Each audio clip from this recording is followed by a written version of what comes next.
Well, it's been a while, but I guess I'd better do some car stuff.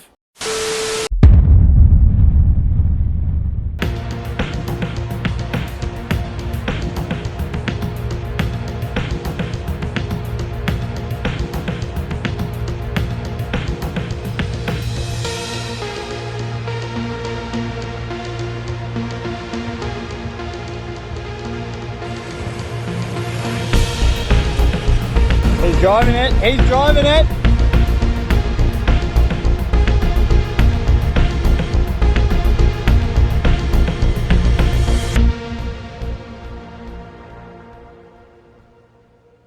Yeah, I have been a bit slack lately, I have to admit. Lost a bit of motivation for quite a lot of things actually, but getting on top of it now. Natasha's been needing a new clutch pretty much not long after we got back from the Cape trip, which is a couple of years ago. Yes, I know.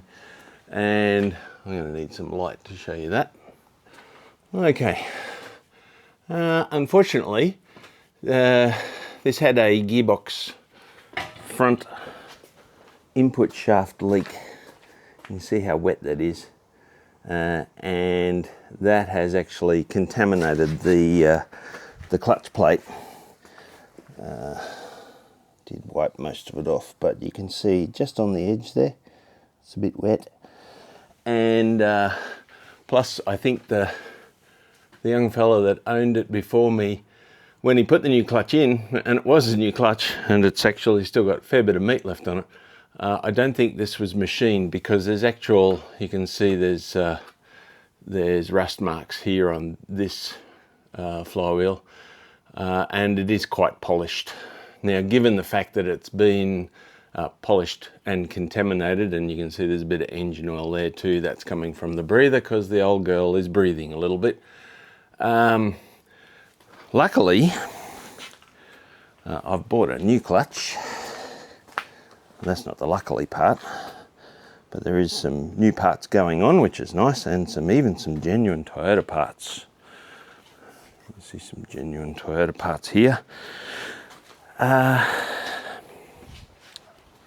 do have another flywheel.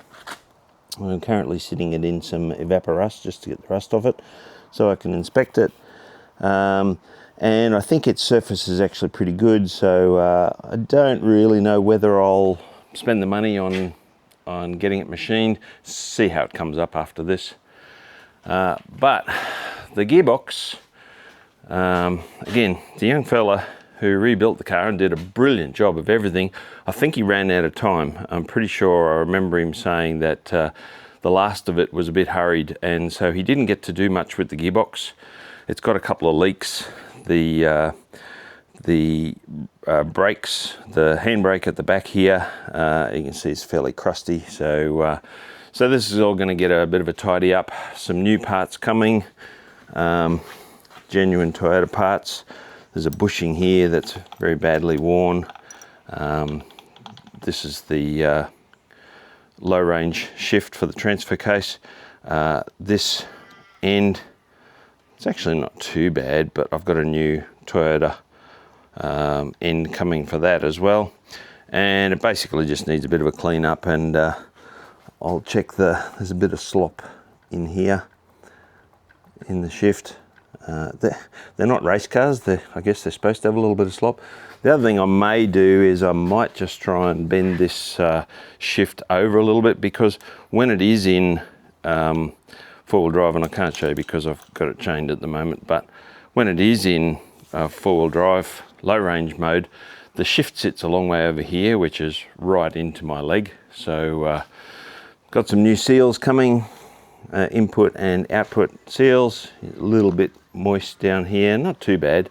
The handbrake wasn't contaminated, but as you can see, there's a lot of built up grime and crap there, so that's all got to come off.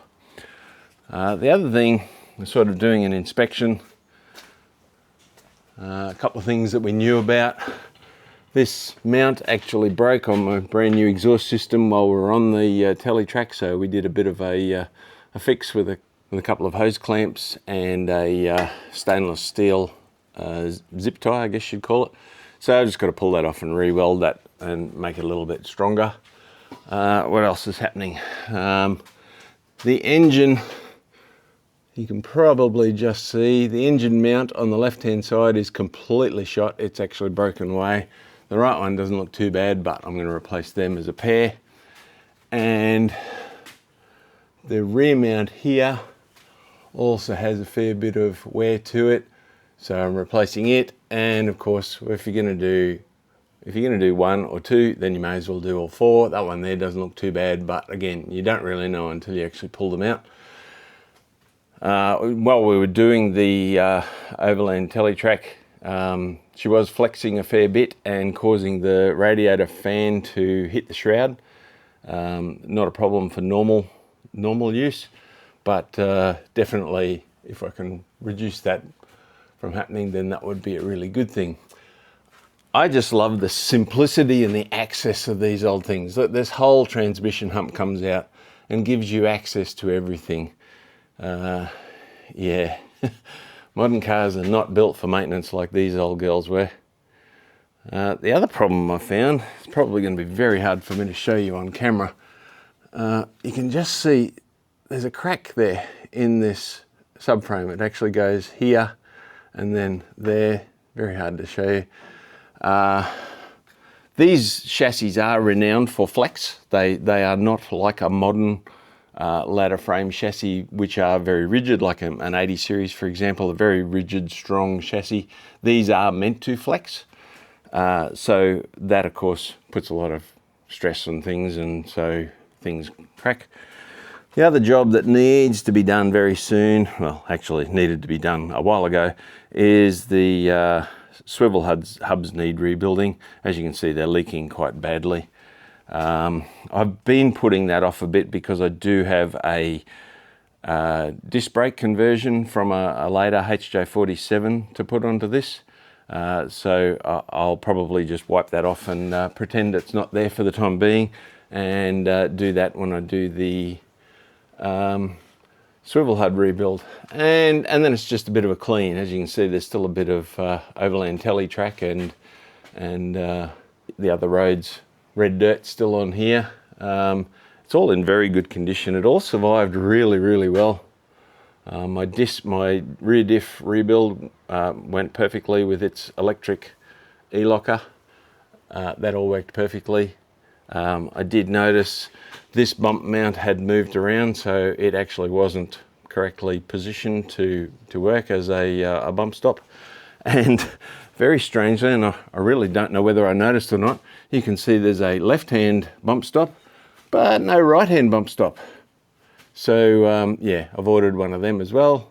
That would have been a little bit interesting four-wheel driving. It would have meant that this was flexing way too much on the right-hand side, but that's okay, it hasn't damaged anything.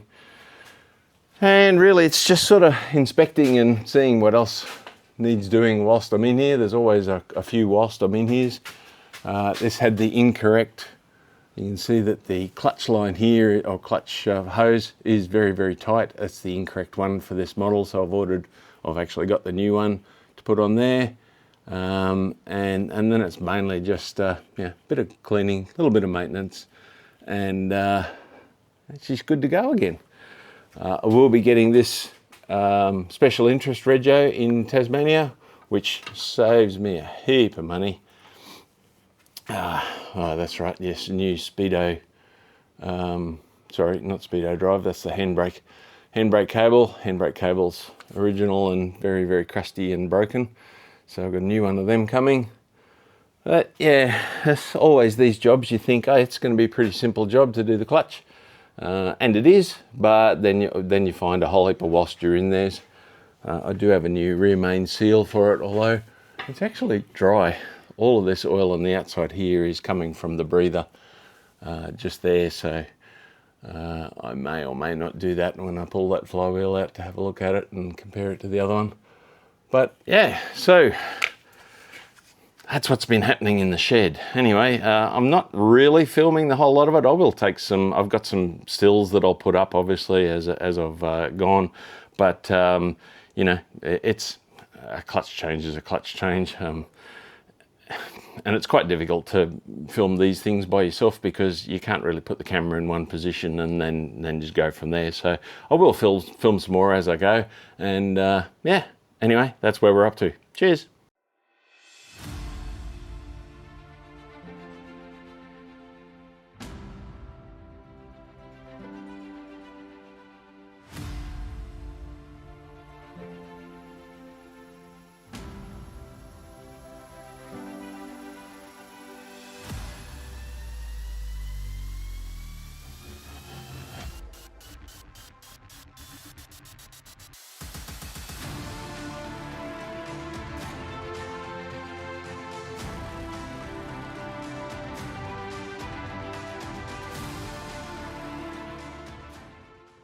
So this is the output shaft, comes forward, goes to the drive shaft to the front diff, and not that you use it very often, but ooh,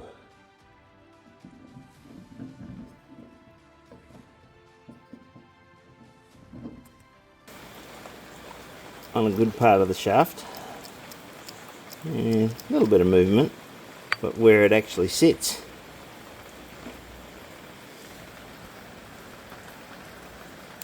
no racing changes in Natasha. Tell you right now, that is heavily worn, as you can see, all on the drive side of the splines. It's probably, that's half of the spline gone.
Okay, better do a quick update before I upload. This is where we're at. So, gearbox parts are now painted, and that means I've got to start reassembling it. That'll be interesting. Hopefully that'll all work. Got a whole heap of new parts to go in. Gearbox, reconditioning kit, bearings, seals, etc. Some lovely satin black on the components. Turned out nice.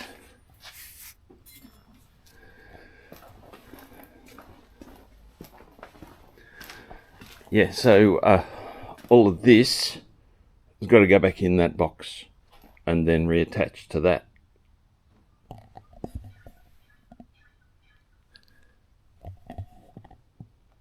I hope I know what I'm doing.